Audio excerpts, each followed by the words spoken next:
Hello friends, welcome to Sara mirror lifestyle channel. எல்லோரும் எப்படி இருக்கீங்க? இன்றைக்கி கிருத்திகை விலாக் தான் பார்க்க போகிறோம். செவ்வாய்க்கிழமையே கிருத்திகை வந்ததால் ரொம்ப விசேஷமான நாளாக இருக்குது. இன்றைக்கி செவ்வாய்க்கிழமை முருகருக்கு உகந்த நாள். அது மட்டும் இல்லாமல் கிருத்திகையும் வந்திருக்கு. ஸோ ரெண்டுமே ஒரே நாளில் வந்ததெல்லாம் இன்னும் விசேஷம் அதிகமாக இருந்திருக்கு. இது நேற்று திங்கட்கிழமை பூஜை சாமான்லாம் தேய்ச்சி வச்சுட்டு இருந்தேன். திங்கட்கிழமை ஜூலை 1ஆந்தேதின்றதுனால காலையிலேயே காய்கறி மார்க்கெட் போயிட்டு வந்துட்டு அப்படியே ப்ரொவிஷன் ஸ்டோர் மளிகை சாமான்லாம் வாங்கிட்டு வந்து வர்றதுக்கே மணி 12:30 ஆகிடுச்சு. அதுக்கப்புறம் சாப்பிட்டுட்டு கொஞ்ச நேரம் ரெஸ்ட் எடுத்தேன். ஸ்கூலுக்கு கிளம்பும் போது பூஜை சாமான்லாம் பூஜை ரூமெல்லாம் க்ளீன் பண்ணி ஷெல்ஃப்ஸ்லாம் க்ளீன் பண்ணி எல்லாத்தையும் தொடச்சி வச்சுட்டு பூஜை சாமான்லாம் எடுத்து போட்டுட்டு நான் ஸ்கூலுக்கு கிளம்பிட்டேன். ஸ்கூலுக்கு கிளம்பி பசங்களை கூட்டிகிட்டு வந்து பசங்களுக்கு தேவையானதெல்லாம் செஞ்சு முடிச்சுட்டு ஒரு 6 மணி இருக்கும். அப்போ தான் பூஜை சாமானை தேய்க்க ஆரம்பித்தேன்.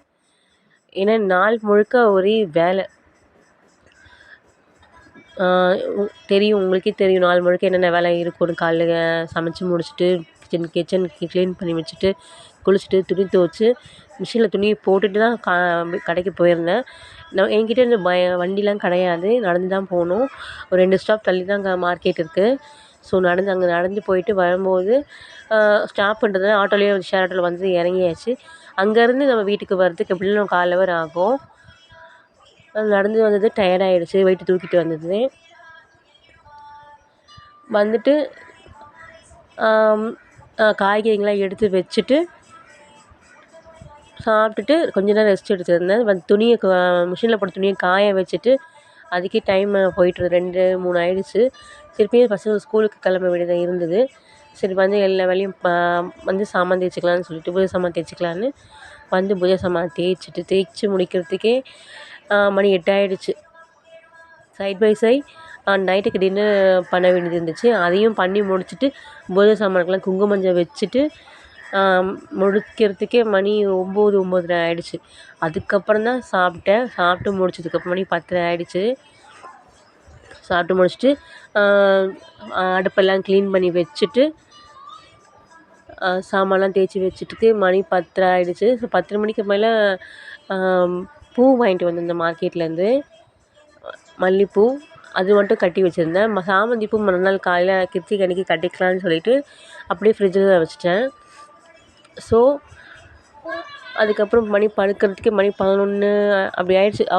எங்கள் ஹஸ்பண்ட் அப்போ தான் லேட்டாக வந்தார். மணி 11 ஆகிடுச்சு அவர் வரத்துக்கே.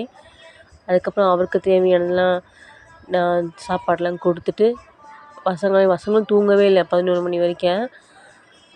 அதுக்கப்புறம் எல்லோரும் படுத்துட்டு மறுநாள் எழுந்துக்க காலையிலேயே நம்ம பூஜையை முடிக்கலான்னு நினச்சிட்டு இருந்தேன். பட் 4 மணிக்கே எழுந்திரிச்சு ஸ்கூலுக்கும் கிளப்பணும். நமக்கு கிச்சன் வேலையும் இருக்குது, சாமி கும்பிட்ற வேலையும், ரெண்டுத்தையும் ஒரே டைமில் வச்சுக்கிட்டு நம்ம டென்ஷனோடு அதுவும் கிருத்திகை வேறு முருகருக்கு நம்ம அபிஷேகம் பண்ணலாம். ஏன்னா இதான் ஃபஸ்ட் டைம் நான் கிருத்திகை அன்றைக்கி முருகருக்கு அபிஷேகம் பண்ணுறது. ஸோ அந்த டென்ஷனோடு பண்ண வேண்டாம் அப்படின்ட்டு சரி காலையில் லேட்டாகவே எழுந்திரிச்சிட்டேன்.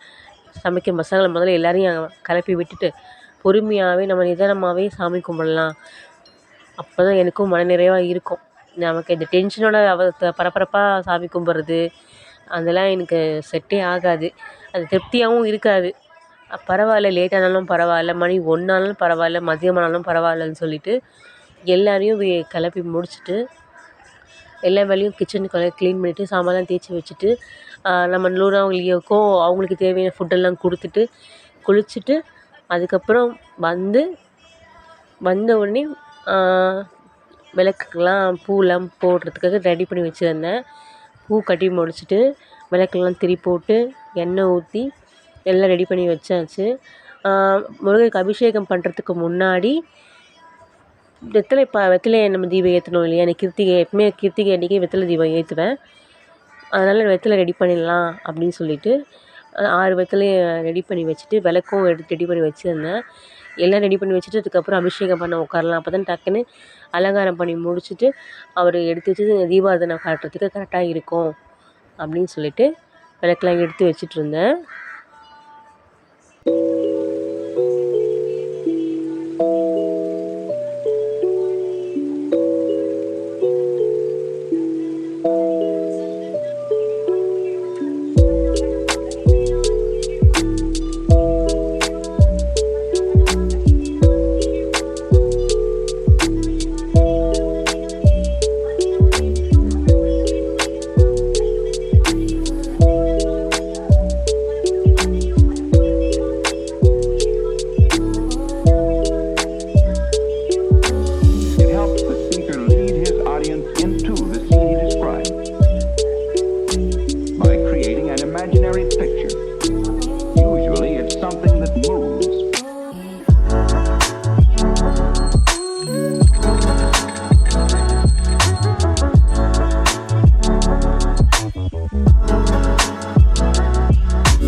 எல்லாம் ரெடி பண்ணி வச்சுட்டு அபிஷேகம் பண்ணுறதுக்கு உட்காந்தாச்சு. முதல் அபிஷேகம் விபூதி அபிஷேகம் பண்ணிவிட்டு அப்படியே அதை நீர் வார்த்தாமல் பன்னீர் அபிஷேகம் பண்ணி முடிச்சிட்டேன். அது கூடவே அதுக்கப்புறம் கடைசியாக சந்தன அபிஷேகம் பண்ணிவிட்டு பூ அலங்காரம் பூ நைவேத்தியம் பண்ணிவிட்டு தீபம் காட்டிட்டு சாமிக்கு திருப்பி சந்தன பொட்டெல்லாம் வச்சு குங்குமம் வச்சுட்டு அலங்காரம் பண்ணி பூ வச்சு அலங்காரம் பண்ணி எடுத்து அவர் இருக்கிற இடத்துக்கே அவரை அமர்த்தி வச்சாச்சு.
அவரை அமர்த்தி வச்சுட்டு எல்லா விளக்கையும் ஏற்றிட்டு இருந்தேன். வாசல்லேருந்து விளக்கு ஏற்றணுன்றதுனால வாசல் வெளியிலேருந்து விளக்கு ஏற்றிட்டு எடுத்துட்டு வந்தேன்.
எல்லா விளக்கு ஏற்றி முடிச்சுட்டு வெளியில் ஊதுபத்தி ஏற்றிருந்தேன். ஊதுபத்தி சாய்பாபாவுக்கு ஊதுபத்தி ஏற்றி காமிச்சிட்டு அவருக்கு ஒரு ஊதுபத்தி வச்சுட்டு அதுக்கப்புறம் உள்ளே வந்து சாம்பிராணி எல்லா சாமிக்கும் சாம்பிராணி காட்டிட்டு ஆரத்தி காட்டி முடிச்சாச்சு.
ஓகே ஃப்ரெண்ட்ஸ், ஆரத்தி காட்டி முடிச்சாச்சு. சாமிக்கு நமஸ்காரம் பண்ணிவிட்டு சாமிக்கிட்ட வேண்டுதலை வச்சுட்டு, வேண்டுதல்னு சொல்ல முடியாது, திருப்திகரமாக அன்றைக்கி சாமி கும்பிட்டு முடிஞ்சு ரொம்ப சந்தோஷமாக பார்த்துட்ருந்தேன். இந்த வீடியோ உங்களுக்கு பிடிச்சிருந்தால் லைக் பண்ணுங்கள், ஷேர் பண்ணுங்கள், மறக்காமல் சப்ஸ்கிரைப் பண்ணுங்கள். நெக்ஸ்ட் வீடியோவில் பார்க்கலாம். பாய் ஃப்ரெண்ட்ஸ், தேங்க்ஸ் ஃபார் வாட்சிங்.